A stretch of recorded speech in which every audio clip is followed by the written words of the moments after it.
Napapanood sa mga pagkakataong ito ay ang pagtutour ng pamilya Valdelovar dito sa Pililla Windmills sa Rizal, boundary ng Rizal at Quezon, mga kaibigan. Ayan, napakaraming mga windmills at napakarami ring mga turistang pumupunta dito. Ayan, yung mga motor, yung mga turista. Ayan, oh.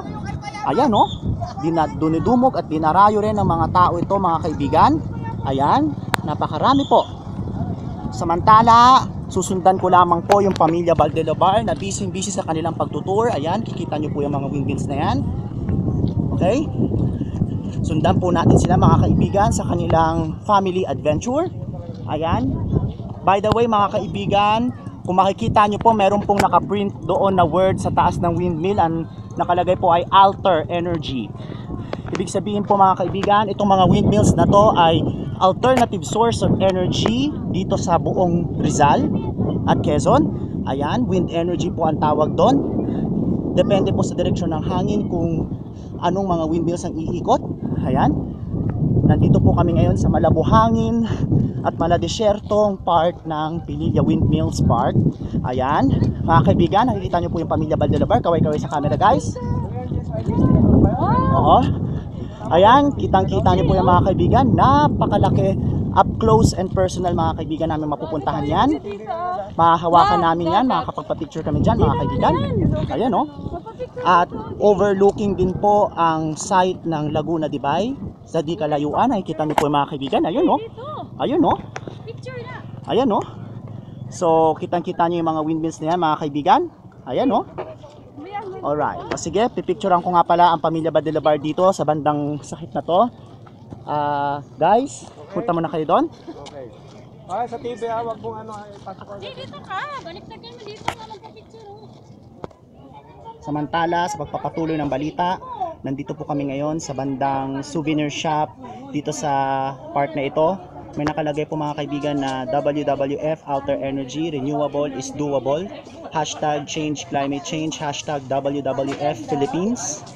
Ayan. Yan po yung slogan nila dito. At puntahan nga po natin yung pamilya Valdelovar kung ano na yung ginagawa nila doon. Nagtitingin-tingin siguro sila ng mga souvenirs. Ayan. Nagsa-sightseeing pala yung pamilya Valdelovar dito. Ayan. Ayan, tita, yung mga insan, ang masasabi ninyo sa experience dito? Napakahangin nga dito, no? Ito yung kinatatakutan ko, yung hangin eh. Kapag di ako nakasombrero, nako, nga. Ayan. Natural lang na mahangin dito, kasi puro mga wind dito. Ayan, no? Pero kayong dalawa ba dyan, di ba kayo mahangin? Hindi, ba't naman? Ayan, kitang-kita nyo po, mga kaibigan, yung view ng Laguna de Bay, overlooking po. Ayan. Kahit na tirik ang araw, mahangin naman dito, kaya naiibsan ang init ng panahon sa sobrang hangin. Nagpapapicture yung mga tao niyan, no? Kitang-kita nyo po yan. Ayan, marami ring ibang mga turista pa dito, oh. Ayan, no? Mga kasamahan namin, no? Nandun pa banda, oh. Kaway-kaway po sa camera. Hello po. Ayan, mga kapwa namin turista. Ayan po. Parang gagit. Akala po namin kami lang ang tao dito, pero napakarami pala dito sa dulo. Doon banda sa bungad lang. Nag-tricycle kami doon. Ayan. Doon po banda, mga kaibigan, may mga umiikot na windmills. Ayan, no? Kitang-kita nyo po yun sa taas. Depende sa direksyon ng hangin kung ano ang iikot na windmill. O tita, what can you say? Hindi ka pa nagme-message masyado? Bukod sa mainit, ano pang masasabi mo sa experience mo dito? Sobrang memorable. Okay. Mga kaibigan, para sa inyong impormasyon, hindi lang po sa Bangi, Ilocos Norte matatagpuan yung mga windmills ng buong Northern Luzon, source ng energy. Meron din po dito sa Pililla, ayan, sa Rizal, Banda at Quezon, border po yan or boundary. Ayan, kitang-kita nyo po yung mga kaibigan, no? Tanaw na tanaw dito ang Laguna de Bay. Napakaganda ng view. Okay, sige. Mamaya babalitaan ko po kayo po sa iba pang mga pangyayari at updates dito. Punta po tayo dun banda. Samantala, sa pagpapatuloy ng mga balita, nandito po kami ngayon sa parang exhibit or museum dito sa Pililla Wind Farm. Ayan po, nakikita nyo po yung mga posters nila. Behind the scenes, who were the groups behind this wind farm. Ayan, Alter Energy, Wind One Corporation. Nandito din yung How Do You Build a Wind Farm? WWF, Who We Are and What We Do. Sige, punta pa po tayo, mga kaibigan, sa ibang mga parte. Ayan.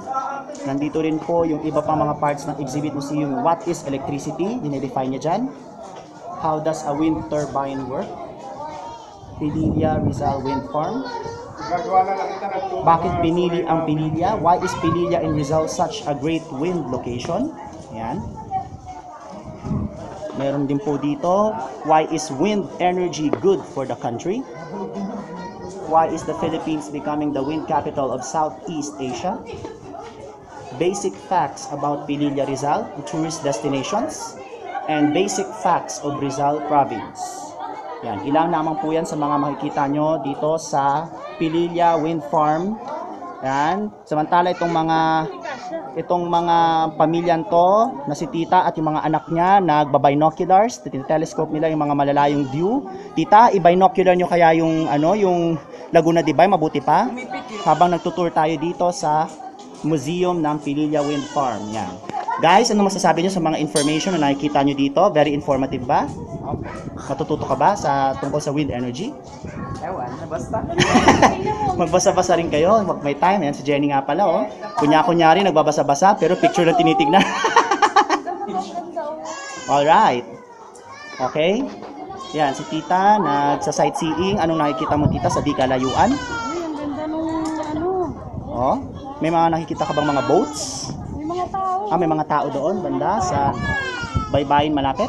At doon mismo sa Luok. Samantala, may mga kasama rin po kami dito mga kaibigan na iba pang mga tao na nagsa-sightseeing at nagpapahangin din. Yan, mga iba pang mga tourist. Ano, may mga tao. Yan. Kasi napakaganda talagang tourist spots to, tourist spots. Salit na tourist spots. Ayan, tita. Alright. Samantala sa pagpapatuloy ng mga daloy ng pagbabalita, nandito naman yung mga kasama ko ngayon. Kasama ako. Ayan. Hindi na panoorin yan. Kitang-kita, papunta po kami ngayon dito sa malapit na view at part ng windmill na ito na sobrang taas. Yan, sige, i-ano natin, hawakan natin, ma-experience man lang natin ang moment na ito. Ayan. Ayan, yan po siya. Mga kaibigan, ilang metro kaya ito? Ayan, parang semento, pero ayan, gawa sa semento nga talaga, no? Napakatibay na haligi nito. Ayan, no?